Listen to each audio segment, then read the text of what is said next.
계약까지 다 체결됐다가 중국 수출 심사에 묶여있던 요소 18,000톤이 풀려납니다. 이 요소가 들어오면 적어도 3개월분 요소수를 확보한 거라 대란은 일단 해소됐다는 게 정부의 설명입니다. 배준우 기자입니다. 정부가 국내에서 사용할 수 있는 차량용 요소수 3개월분을 확보했다고 밝혔습니다. 외교부는 우리 기업이 중국 측과 이미 계약한 요소 18,000톤에 대한 수출 절차가 진행될 것임을 확인했다고 밝혔습니다.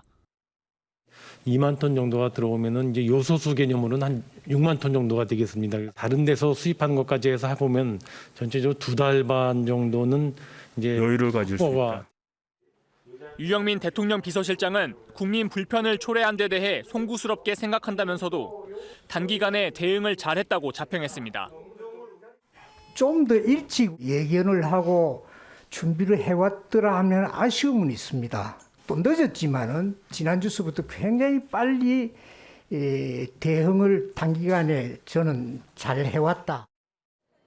정부는 중국 물량이 들어오기 전까지 일단 오늘부터 군부대가 비축한 예비분 요소수 20만 리터를 공급해 급한 불을 끌 예정입니다. 내일은 현장 점검을 통해 확보한 국내 보유 물량 중 530만 리터 공급에 나섭니다. 또한 호주로 군 수송기를 투입해 오늘 중으로 요소수 2만 7천 리터를 반입하고 다음 달 초 베트남에서 요소 추가 물량 5천 톤을 도입하는 등 다각도로 요소 물량 확보에 총력을 다하겠다는 계획입니다. 하지만 이미 계약된 물량 외에 중국의 요소 수출 제한 정책에 변화가 없고 공급선 다변화 등의 대책이 없는 한 근본적인 해결은 아니라는 지적도 나옵니다. MBN 뉴스 배준우입니다. 시청자 여러분 안녕하십니까? 11월 11일 굿모닝 MBN 시작합니다. 먼저 오늘의 주요 뉴스입니다. 중국 측과 계약한 요소 18,000여 톤의 수출 절차가 진행되면서 정부는 요소수 3개월분을 확보할 수 있게 됐다고 밝혔습니다. 군부대 비축분 20만 리터도 공급이 시작되는 가운데 호주산 요소수 2만 7천 리터는 오늘 오후 김해공항에 도착할 예정입니다. 코로나19 위중증 환자 수가 역대 최다인 460명을 기록한 가운데 방역당국이 산소 공급기 에크모와 인공호흡기를 추가 도입합니다. 수능이 일주일 앞으로 다가오면서 오늘부터는 모든 고등학교가 원격 수업으로 전환합니다. 민주당 이재명 후보가 대장동 의혹과 관련해 검찰 조사가 미진하면 특검을 수용하겠다고 말했습니다. 국민의힘 윤석열 후보는 어제 광주를 찾아 자신의 전두환 씨 옹호 발언에 대해 사과했습니다. 미국의 10월 소비자 물가지수가 작년에 비해 6.2% 급등해 1990년 12월 이후 31년 만에 최대 상승폭을 기록하며 6개월 연속 5% 이상 상승률을 나타냈습니다. 미국의 인플레이션 압력이 더욱 커지면서 가파른 금리 인상으로 이어질지 주목됩니다. 오늘은 전국이 대체로 흐린 가운데 오후까지 곳곳에 눈이나 비가 조금 내리겠습니다. 초겨울 추위는 내일 절정을 보인 뒤 주말에는 평년 기온을 회복할 것으로 보입니다. 일단 요소수 숨통이 트였다는 소식에 발을 동동 구르던 화물 운전기사들은 반색했습니다. 여기에 현장 점검을 통해 확보한 요소수는 오늘부터 컨테이너 화물차 위주로 30리터씩 쉽게 구할 수 있게 됐습니다. 하지만 중국에서 요소가 들어오는 시간도 요소수로 만드는 시간도 필요한데 완전 정상화까지 얼마나 걸릴지 장명훈 기자가 짚어봤습니다. 정부는 오늘 낮 2시부터 요소수 20만 리터를 공급합니다.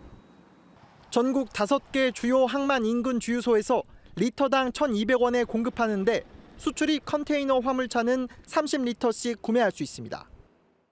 요소수 대란에 허덕이던 개인 화물 운전기사들은 이제 곧 숨통이 트이겠다는 반응입니다. 여러 방면으로 지금 나라에서 지금 하고 있지 않습니까? 긍정적으로 생각을 하면은 2, 3개월 사이면은 어느 정도 회복이 되지 않겠나 이렇게. 그렇다면 중국산 요소가 요소수로 공급되는 시기는 언제일까?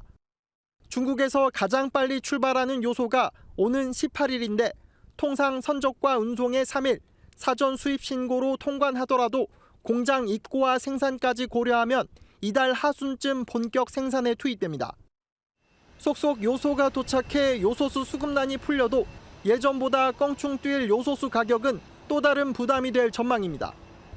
전 세계적으로 요소값이 치솟다 보니 요소수 생산업체도 당장 가격을 내리기는 어렵다는 입장입니다.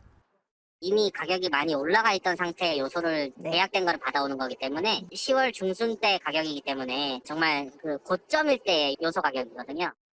정부는 수입 판매업자에 대한 수입 판매 단가 신고 의무를 부과하는 등 가격 안정에도 힘을 쓰겠다는 방침입니다. 하지만 요소 수입의 절반을 넘게 차지하는 비료용 요소 수급 문제는 아직 풀리지 않고 있어 앞으로 다가올 가격 급등이라는 숙제는 여전히 남아 있습니다. MBN 뉴스 장명훈입니다. 아무런 걱정 없이 강물에서 미역을 감는 일, 어쩌면 이젠 옛말이 된지도 모르겠습니다. 그럼에도 몸을 담가야만 하는 이들의 얘기를 들어보시죠. 여기는 인도의 수도 뉴델리. 인도에서 가장 신성한 강 중 하나인 야무나 강 위에 구름처럼 흰 거품들이 둥둥 떠다닙니다. 어쩐지 물보다 거품이 더 많아 보이는데요. 모두 주변 공장에서 산업 폐기물과 하수를 무단 방출해 만들어진 오염물질입니다. 하지만 힌두교도들은 대안이 없어 매년 이맘때 강물에 몸을 담그는 종교의식을 빠짐없이 치르는데요. 하늘마저 짙은 미세먼지로 가득한 인도, 당국의 조치가 시급해 보입니다. 지금까지 굿모닝 월드였습니다. 외모가 매력적인 시베리안 허스키. 혹시 함께 살고 있다면 한번 유심히 들여다보셔야겠습니다. 정체를 숨기고 있을 수도 있거든요. 동물원에서 편히 쉬고 있는 생후 8개월 된 이 안데스 여우에는 사실 사연이 있습니다. 페루의 가정집에서 강아지로 알고 기르다 뒤늦게 정체가 드러난 건데요. 보호자는 지난 2월 노점에서 시베리안 허스키란 말에 15,000원을 주고 데려왔다고 합니다. 그러던 어느 날 집을 탈출해 이웃집 닭과 거위를 잡아먹었고 그제야 개가 아닌 걸 알게 된 거죠. 보호 관찰 후 야생으로 돌려보낸다니 이젠 자연에서 건강히 자랐으면 좋겠습니다. 쌀 사 먹게 2만 원만, 생활고 때문에 중병을 앓던 아버지 간병을 포기하고 숨지게 한 아들에게 1심 재판부가 징역 4년을 선고한 데 이어 2심 재판부도 아들의 항소를 기각했습니다. 재판부는 폐륜성에 비춰 비난 가능성이 크지만 간병 부담에 미숙한 선택을 한 점도 고려했다고 설명했습니다. 우종환 기자입니다. 22살 아들 A씨는 지난 4월 병원비 부담으로 50대 아버지를 퇴원시켰습니다. A씨와 단둘이 살던 아버지는 지난해 9월 뇌출혈로 쓰러진 뒤 7개월가량 입원 치료를 받던 상태였습니다. 아버지가 퇴원하고 일주일 뒤부터 A씨는 아버지의 간병을 포기하고 치료식과 물을 끊었습니다. 결국 간병을 멈춘 지 약 일주일 만에 아버지는 숨을 거뒀습니다. 지난 8월 1심 재판부는 존속살해 혐의로 A씨에게 징역 4년을 선고했고 어제 항소심 재판부도 A씨의 항소를 기각했습니다. 재판부는 거동이 불가능한 아버지를 방치해 살해한 건 폐륜성에 비춰 비난 가능성이 크다고 지적했습니다. 다만 어린 나이에 홀로 간병 부담을 떠안고 미숙한 판단을 한 점도 고려했다며 원심을 유지한 이유를 설명했습니다. A씨의 사정이 고려돼 존속살해 형량 하한인 7년보다 낮은 형이 선고됐지만 정치권과 시민사회에서는 이조차도 지나친 처벌이라는 지적이 이어졌습니다. 오늘 재판부의 결정은 너무나 가혹하고 비정합니다. 사람 나고 법 났지 사람 위에 법이 있는 것이 아닙니다. 정의당이 A씨의 변호를 돕겠다고 나선 가운데 A씨와 검찰이 상고할 경우 최종 판단은 대법원에서 내려질 전망입니다. MBN 뉴스 우종환입니다. 인천의 한 장애인 복지시설에서 직원 관리 감독을 소홀히 해 장애인을 숨지게 한 원장이 업무상 과실치사 혐의로 구속됐습니다. 50대 원장 A씨는 지난 8월 직원 B씨 등이 억지로 음식을 먹여 20대 장애인이 숨지는 과정에서 관리 감독을 제대로 하지 않은 혐의를 받고 있습니다. 법원은 구속 전 피의자 신문을 진행한 뒤 도주할 염려가 있다며 A씨에 대한 구속영장을 발부했습니다. 어젯밤 9시 기준 국내 코로나19 신규 확진자는 2,140명으로 집계돼 오늘 0시 기준으로 발표될 신규 확진자는 2,500명 안팎이 될 것으로 보입니다.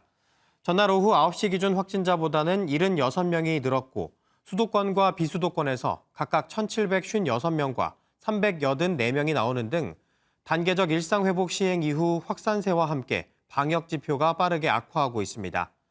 이런 가운데 의료연대본부가 오늘 예정했던 총파업을 철회하고 집회만 열기로 하면서 코로나19 방역 공백과 의료 대란 우려는 줄어들게 됐습니다. 아들 퇴직금 논란으로 국민의힘을 탈당한 곽상도 무소속 의원의 사직안이 오늘 국회 본회의에서 처리됩니다. 곽 의원의 사직안은 무기명 투표로 진행되며 재적 의원 과반 출석에 과반이 찬성하면 사직이 가결됩니다. 본회의 산회 직후 국회 윤리특별위원회는 전체 회의를 열고 과거 정대협 논란을 빚은 윤미향 의원을 포함해 박덕흠, 이상직, 성일종 의원의 징계안 심의에 착수합니다. 자사 차량의 엔진 결함을 제보한 전직 현대차 직원이 5년 만에 포상금 약 280억 원을 받게 됐습니다. 미국 당국이 내부 고발자에게 포상금을 지급하기로 한 건데요. 자동차 부문 포상금으로는 역대 최대 규모입니다. 백길종 기자가 보도합니다. 지난 2016년 내부 문건을 공개하며 현대차가 자사 자동차에 중대한 엔진 결함을 숨겼다는 사실을 고발한 전 품질전략팀 부장 김광호 씨. 김 씨는 회사 감사팀에 은폐 사실을 알렸다가 끝내 해고되고 회사 측의 고소로 검찰 수사까지 받았는데 5년 만에 280억 원의 포상금을 받게 됐습니다. 미국 교통안전국이 조사를 통해 지난해 11월 현대 기아차에 8천만 달러, 우리 돈으로 950억 원의 과징금을 부과한 지 1년 만입니다. 과징금의 최대 30%를 포상금으로 지급할 수 있다는 규정에 따른 겁니다. 미국에서 자동차 안전 공익신고제도가 생긴 이후 첫 사례이자 자동차 부문 포상금으로 역대 최대 규모입니다. 결함 있는 자동차의 운전자들을 보호하기 위해 감내했던 위험에 대해 공정한 보상이 이루어진 데 대해 매우 기쁘게 생각하고 또 미국의 사법체계가 이런 프로그램을 마련해 준 데 감사한다는 입장입니다. MBN 뉴스 백길종입니다. 러시아는 전 세계 국가 중 우리나라 화장품을 6번째로 가장 많이 수입하고 있습니다. 유라시아 4개국에 대한 수출을 확대하기 위해 원아시아 뷰티 포럼이 온라인으로 구매 희망자와 국내 화장품 업체를 이었습니다. 이혁준 기자가 현장 취재했습니다. 흑채 제품에 대해 모니터 앞에서 차근차근 설명하면 온라인으로 대기 중인 통역사가 바로 러시아어로 통역합니다. 가루 날림이 심하다는 단점들을 커버한 그런 제품이 되겠습니다. 러시아의 구매 희망자에게 자료를 제시하며 자사 제품의 효과를 강조합니다.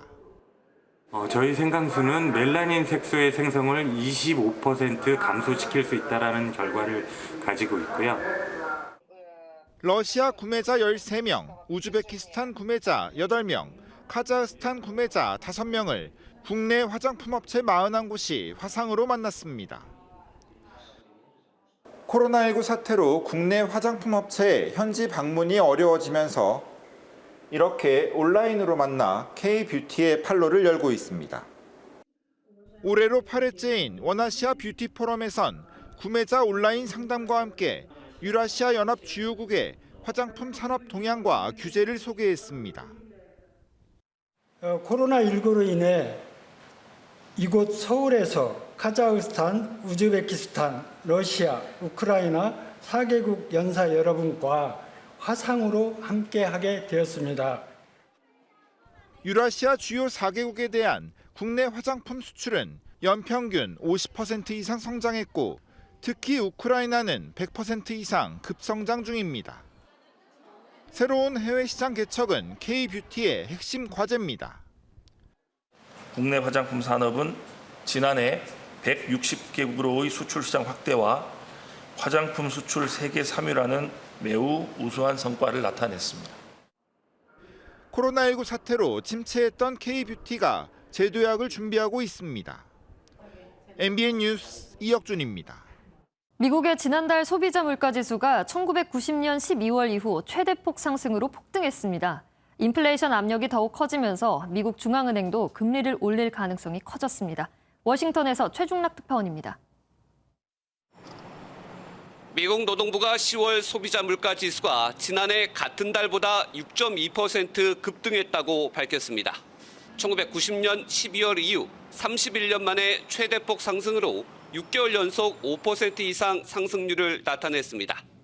블룸버그 통신이 집계한 전문가 전망치 5.9%를 넘어선 결과로 최근 4개월 사이 가장 큰 폭으로 올랐습니다. 소비자 수요가 회복되고 전방위적 공급망 차질과 인력 부족으로 소비자 가격이 꾸준히 오른 것으로 분석됩니다. 바이든 대통령도 성명을 통해 인플레이션은 미국인들의 재정 형편을 해친다며 추세를 뒤집는 것이 최우선 과제라고 강조했습니다. 인플레이션이 일시적이지 않을 수 있다는 의견도 커져 정책 당국의 고민도 깊어지고 있습니다. 최근 미국 중앙은행인 연방준비제도는 양적 완화를 축소하는 테이퍼링을 시작하면서도 기준금리 인상에는 신중한 모습을 보인 바 있습니다.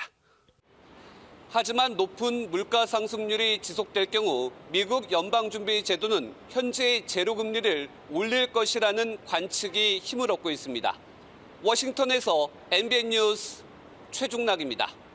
대학 수학능력 시험이 일주일 앞으로 다가오면서 고교 수업이 원격으로 전환되는 등 학교 방역이 강화됐습니다. 교육부는 수능 당일 유의사항도 안내했는데요.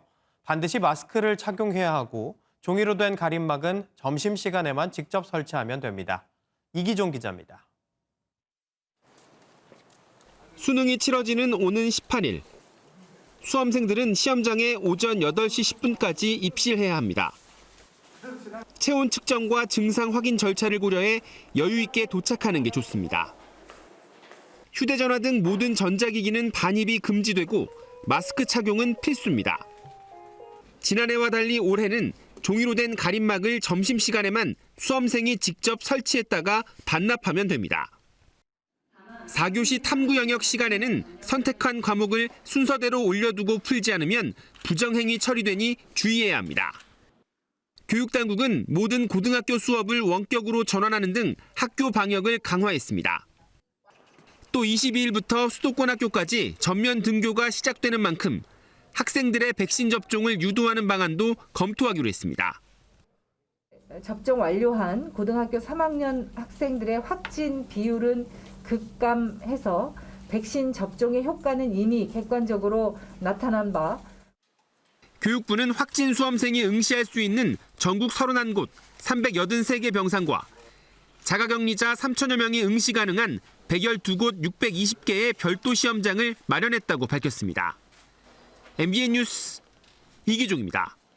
프로야구 플레이오프 2차전에서 두산 베어스가 삼성 라이온즈를 꺾고 사상 처음으로 7회 연속 한국 시리즈에 진출했습니다. 경기 초반부터 불펜을 가동한 김태형 감독의 승부수가 이번에도 통했는데요. 두산은 이제 KT 위즈를 상대로 7번째 우승에 도전합니다. 최영규 기자입니다. 1차전 승리의 기세를 그대로 이어간 두산은 1회 2점, 2회 석점을 따내 초반부터 삼성 투수진을 난타해 승부를 일찌감치 결정지었습니다. 포스트 시즌에서 빠른 투수 교체로 재미를 봤던 두산 김태형 감독은 이번에도 빠르게 필승조를 가동하는 승부수를 던졌습니다. 3회 위기 상황에서 올라온 불펜 에이스 이영하는 6회까지 공 49개를 뿌리는 동안 한 점도 실점하지 않는 철벽 방어를 이어갔습니다. 각각 4안타와 3안타를 몰아친 페르난데스와 강승호 등 타선이 폭발한 두산은 삼성을 무려 11대 3으로 꺾고 한국 시리즈에 진출했습니다. 사상 처음으로 7년 연속 한국 시리즈에 오른 두산은 오는 14일부터 창단 첫 우승을 노리는 KT 위즈와 우승을 두고 맞붙습니다. 올라가면 항상 목표는 1등이지 2등은 끝나고 나면은 뭐 그렇게 별로 의미가 없는데 선수들 뭐 뭉쳐서 열심히 하면은 뭐 좋은 결과 나올 거라 믿습니다.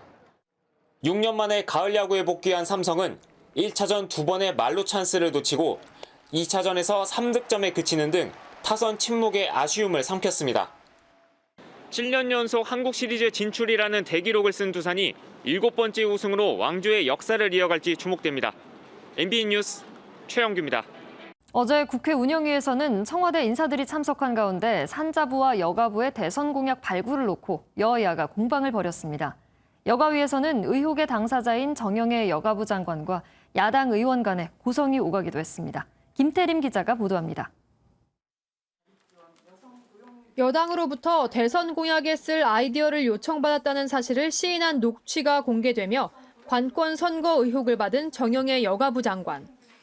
선거 개입 정황이 드러났다고 몰아붙이는 야당에 정 장관이 알려진 녹취 내용이 허위 사실이라고 반박하자 설전이 벌어졌습니다. 지금 어디 지금 시간이 안 나지 어디 뛰어들어? 지금 장관 제정신이야? 아니 의원이 겁박을 하는데 억울하면 안 되는 국회 운영위에서도 국민의힘은 유영민 대통령 비서실장을 상대로 산업부 1차관 등 관련자 경질을 촉구했습니다. 여가부에서 장관이나 차관이 다 관여해서 공약을 민주당을 위해서 개발을 해요. 이건 개인의 일탈이 아닙니다. 전 정부적인 관건 선거가 이제 드러난 겁니다. 민주당은 정부가 정책적 준비가 없다면 오히려 직무유기라며 반발했습니다. 관건 선거라고 하는 표현은 조금 제가 받아들이기 어렵습니다. 문재인 대통령의 딸 문다혜 씨의 청와대 거주 문제도 도마에 오르자 민주당은 국정농단 사태를 언급하며 이상할 것이 없다고 비호했습니다. 이제 청와대에서는 이제 법 위반은 없다 이제 이렇게 얘기를 하고 있는데요. 저는 이것이 청와대의 공감 능력이 굉장히 떨어진다고 생각합니다. 대통령 관저에서 이 가족이 아닌 사람이 살거나 제 집처럼 드나드는 것 좀 문제라고 봅니다. 유영민 비서실장도 부적절하다고 생각하는 이들이 많을 것이라고 인정하면서도 자녀가 부모와 함께 거주하는 것이 아빠 찬스라는 것은 동의하기 어렵다고 답했습니다. MBN 뉴스 김태림입니다. 미국과 중국이 기후변화 대응을 강화하기 위한 공동선언을 발표했습니다. 세전화 중국 기후특사는 영국 글래스고에서 열린 제26차 유엔 기후변화 협약 당사국 총회에서 선언문에는 양자 협력과 다자 간 절차 강화를 위한 구체적 방안이 담겼다고 밝혔습니다. 이어 기후변화는 인류가 직면한 공통의 도전으로 차이보다는 더 많은 합의가 있다고 덧붙였습니다. 1억 분의 1, 로또 1등 당첨 확률이 800만 분의 1 정도라고 하니 굉장히 낮은 확률인데요. 이 희박한 확률에 당첨된 분이 있습니다. 한 남성이 바닷가재 한 마리를 손에 들고 있습니다. 그런데 이 바닷가재 뭔가 특별해 보이죠? 두 집게다리와 몸통, 수염까지 온통 신비로운 푸른 빛이 감도는데요. 미국 포틀랜드의 캐스코만에서 잡힌 이 바닷가재는 영롱한 색깔에 빗대 솜사탕으로 불린다고 합니다. 남성은 야생 바닷가재 1억 마리 중 한 마리 정도인 이 특별한 솜사탕을 먹는 대신 수족관에 보존하고 싶다네요. 가까스로 발등에 불은 껐다지만 제2의 요소수 사태가 일어나는 건 아닐까 싶은 또 다른 걱정이 생겨버렸습니다. 코로나19 이후 주요 원자재 가격이 뛰고 있는데 대표적으로 니켈 가격이 급등하고 있기 때문입니다. 주방용품, 전자기기, 전기차 업체들은 직격탄을 맞고 있습니다. 박은채 기자가 취재했습니다. 스테인리스 절단 작업이 한창인 금속 제조 업체입니다. 제조 원가의 절반 이상을 차지하는 니켈 가격이 1년 새 $5,000나 오르면서 스테인리스 가격에 그대로 반영됐습니다. 작년까지만 해도 7,000원 정도 하던 스테인리스 10kg 가격이 올해 10,000원을 넘기면서 30% 인상됐습니다. 제조업체 입장에선 당장 가격을 올리기도 어렵습니다. 올해 매달 키로당 200~300원씩 올랐어요. 옛날에는 분기별로 200~300원씩 이렇게 올랐는데 생전 처음이에요. 스테인리스를 쓰는 주방용품이나 가전기기 가격도 꿈틀대고 잘 나가던 전기차 배터리 업계도 비상입니다. 고급 배터리일수록 니켈 함유량이 높기 때문입니다. 배터리에 들어가서 전기차에 탑재가 되잖아요. 그리고 쭉쭉쭉 올라오면 결국에는 완성차 업체들이 맞겠죠, 그거를. 각국이 탄소 배출량 감축에 나서면서 친환경 소재인 니켈 수요가 늘고 중국 등이 전량 물자화하면서 당분간 가격 상승세는 계속될 전망입니다. 저개발 국가들은 이제 그 백신 접종률이 미진하기 때문에 생산 공정이 지금 차질을 많이 빚고 있는 상황입니다. 수요는 많은데 공급이 안 따라주는 거죠. 전문가들은 원자재 수급이 안정될 때까지 관세 감면 등의 방안이 필요하다고 지적했습니다. MBN 뉴스 박은채입니다. 공수처가 고발 사주 의혹을 받고 있는 손준성 검사를 불러 조사했습니다. 관련 의혹을 최초로 제보한 조성은 씨도 경찰에 출석해 조사를 받았습니다. 정태훈 기자가 보도합니다. 지난 2일에 이어 8일 만에 공수처에 소환된 손준성 검사. 이번에도 취재진을 피해 공수처 차량을 타고 출석해 8시간 넘게 조사를 받았습니다. 송 검사는 지난해 4월 대검 수사정보정책관으로 일하며 여권 인사들에 대한 고발장을 국민의힘 김웅 의원에게 전달한 혐의를 받고 있습니다. 공수처는 대검 감찰부를 압수수색해받은 감찰 자료 등을 토대로 손 검사의 고발장 작성 지시 여부 등을 조사 중입니다. 또 국민의힘 윤석열 대선 후보의 재판부 사찰 의혹과 관련해서도 손 검사를 조사한 것으로 전해졌습니다. 이런 가운데 고발사주 의혹을 제보한 조성은 씨도 경찰에 소환돼 조사를 받았습니다. 고발사주 의혹에 대해 실체가 없다며 부인한 김 의원의 발언을 비난하기도 했습니다. 김웅 의원은 모든 순간을 거짓말을 하고 있습니다. 손준성 검사인 거를 김웅 의원이 몰랐습니까?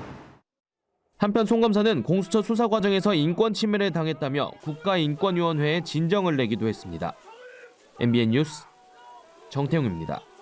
지난 경선 과정에서 전두환 씨 옹호 발언으로 논란을 빚은 윤석열 국민의힘 대선 후보가 어제 광주 5.18 민주묘지를 찾았습니다.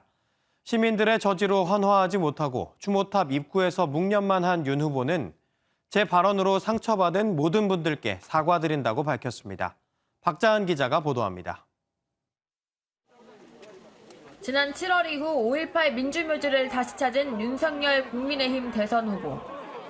순식간에 윤 후보를 둘러싼 지지자들은 환호를, 반대파들은 비난을 쏟아냈습니다. 윤석열 정권 교체! 이건 못 들어간다! 나오세요! 수많은 인파를 뚫고 추모탑 근처까지 왔지만 윤 후보를 반대하는 시민 수십 명이 피켓을 들고 분향을 가로막았습니다. 결국 추모탑 입구에서 멈춘 윤 후보는 분향 헌화를 하지 못했고 그 자리에서 묵념으로만 참배를 대신했습니다. 이후 준비해온 글을 읽으며 전두환 옹호 논란에 대해 사과했습니다. 사랑하는 광주 시민 여러분, 제 발언으로 상처받으신 모든 분들께 머리 숙여 사과드립니다. 분향을 막은 광주 시민들의 격렬한 반발에 대해선 미안한 마음을 계속 가져가겠다며 이번 방문이 쇼가 아니라고 밝혔습니다. 저분들의 그 마음을 제가 10분 이해를 하고요. 제가 우리 5월의 영령들의 분향도 하고 참배를 했으면 더 좋았을 텐데 저는 쇼 안 합니다. 방문에 앞서 진보대학생단체와 일부 5.18 유가족회는 후보자 동선 확보를 위해 펜스를 설치하는 경찰에 윤석열 보호 울타리를 치우라고 항의하다 15분간 충돌했습니다. 이 외에도 윤 후보는 호남의 대표적인 인권 변호사 고 홍남순 변호사의 생가와 5.18 자유공원을 방문해 광주 민심 달래기에 나섰습니다. 윤석열 후보는 오늘 김대중 기념관을 방문한 뒤 고 노무현 대통령 묘역을 참배하는 등 연이틀 외연 확장 행보에 집중할 계획입니다. MBN 뉴스 박지한입니다. 중국에선 공산당 19기 중앙위원회 6차 전체회의, 나흘 일정의 6중전회가 오늘 막을 내립니다. 예고된 대로 시진핑 국가주석을 공산당 역사상 3대 지도자 반열에 올리고 장기 집권을 뒷받침할 역사 결의가 채택될 것으로 보입니다. 고정수 기자입니다. 중국은 6중전회 기간 시진핑 국가주석 띄우기에 열을 올렸습니다.